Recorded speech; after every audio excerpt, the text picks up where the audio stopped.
वरिष्ठ अधिवक्ता और भाजपा नेता उज्जवल निकम कहते हैं, जहां भी ऑपरेशन किए जाते हैं उन्हें कोड नाम से बुलाया जाता है।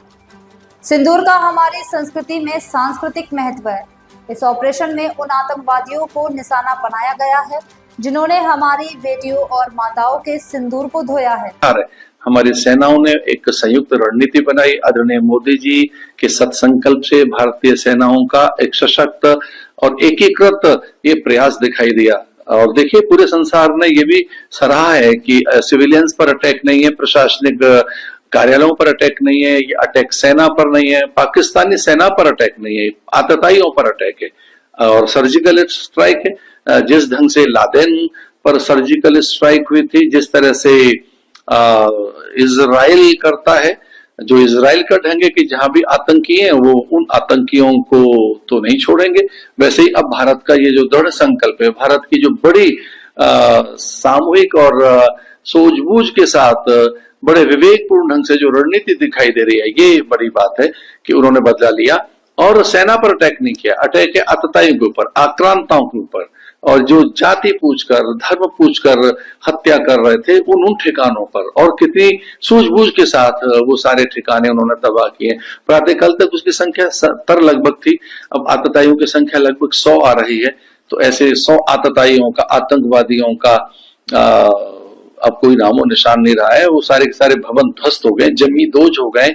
इस कार्रवाई के लिए अमेरिका हमारी प्रशंसा कर रहा है।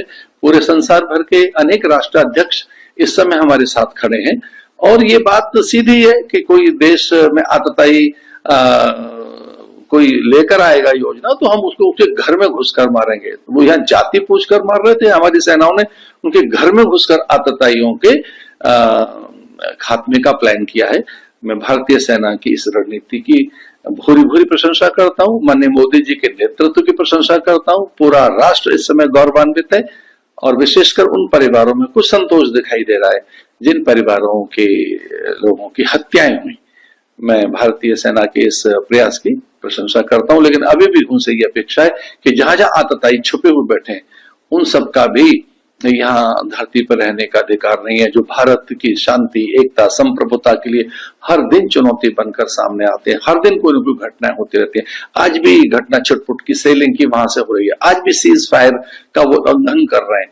तो उनकी हिम्मत तो देखो कि आज भी वो सीज फायर का उल्लंघन कर रहे हैं और आगे खड़े कर रहे हैं आईएसआई को और दुनिया भर की उन आतंकी संगठनों को। वो हाफिज सईद हो या वो अजहर मसूद हो, उन सबके ठिकाने तबाह हुए। ये भारत की सूझबूझ है। मैं धन्यवाद देता हूं भारतीय सेना का और अपेक्षा करता हूं कि वो फिर से जहां जहां आतताई बैठे उन्हें ढूंढ के निकालें और उनको सबक सिखाएं।